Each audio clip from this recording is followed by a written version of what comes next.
নদীতে যখন বাসটা পড়ে যায় তখন বাসের ভিতরের পরিস্থিতি ছিল খুবই ভয়ানক। কারণ এখন পর্যন্ত যারা বেঁচে ফিরছে তাদের কাছ থেকে বিভিন্ন জনের সাথে কথা বলে যেটা মানে বিভিন্ন নিউজে-টিউজে যেটা এসেছে তা শুনলে আসলে গায়ে কাঁটা দিয়ে ওঠে। তো একজন ব্যক্তি বলতেছিলেন যে যখন নদীতে বাসটা পড়ে যায় তখন উনি নাকি বাসের ভিতরেই ছিলেন। উনি একজন মহিলা ছিলেন। উনার কোলে নাকি উনার বাচ্চা ছিল।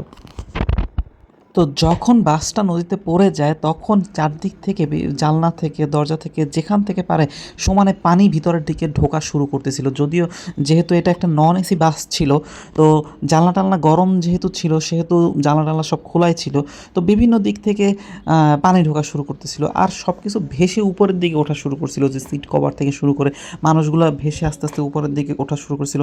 বাসটাও একদিকে কাইত হয়ে যেহেতু পড়ছিল, তো মানুষগুলা ডান দিকের মানুষ বাম দিকে, বাম দিকের মানুষ ডান দিকে, মানে বিভিন্ন একদম হুলস্থুল একটা অবস্থা। মানুষ অটোমেটিক ভেসে ভেসে উঠতেছিল। মানে মানুষ যে ইচ্ছা করে পড়তেছে এমন না, ভেসে ভেসে উঠতেছিল। আর সেই মুহূর্তে ওই মহিলার মাথায় একটা জিনিসই ঘুরছে যে তার বাচ্চাকে যেভাবে হোক বের করে দিতে হবে।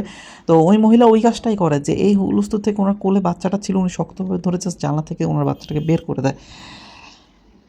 তো এরপরের পরিস্থিতি আসলে ওই মহিলা নিজেও জানে না। উনি বলতেছিল যে এরপর ওনার মাথায় একটা কাজই করছে যে ওনাকে জানলা থেকে যেভাবে হোক বের হতে হবে, কিন্তু উনি আসলে কোথায় জানলা কোথায় কি এটা উনি আসলে নিজেও বুঝতে পারতেছিল না। তো উনার জাস্ট একটাই উনি খেয়াল করছে যে কোন দিক থেকে আলো আসতেছে। উনি জাস্ট আলোর দিকে মুভ করছে। আলোর দিকে মুভ করার পর আলোর মানে মেইনলি জানলার দিক থেকে একটু একটু আলো আসতেছিল। উনি জানলা দিক থেকে যখন আলো আসতেছিল সেদিকে মুভ করার পরে উনি জানলা থেকে বের হতে যাওয়ার সময় আটকে যায়। তো যখন আটকে যায় তখন উনি সর্বোচ্চ শক্তি, উনি কীভাবে বের হয়েছে উনি নিজেও জানে না। উনি জাস্ট ওখান থেকে দাপাদাপি করে যেভাবে হোক বের হয়ে আসছে। ঠিক একইভাবে আরেকজনের বক্তব্যে যেটা শোনা যায় যে বাসটা যখন নিচের দিকে যাচ্ছিল ততই মনে হচ্ছিল যে মানে ওনাকে কেউ আসলে চেপে যেতে ধরতেছে আর কি। তো উনি আসলে তখন কি করবে, মানে জীবন বাঁচানো ফরজ এরকম একটা চিন্তা করে সে আসলে কীভাবে বের হয়েছে উনি জানে না। উনি ওনার শরীরের সর্বোচ্চ শক্তি দিয়ে, মানে উনি লোহা ভাঙছে নাকি গ্লাস ভাঙছে উনি তাও জানে না, তাও বুঝতেছে না। উনি জাস্ট জোর দিয়ে জাস্ট গাড়ি থেকে কোনোভাবে বের হইছে। এখন কোথা থেকে বের হয়েছে সেটা উনি আসলে জানে না। এরকম একটা অবস্থা।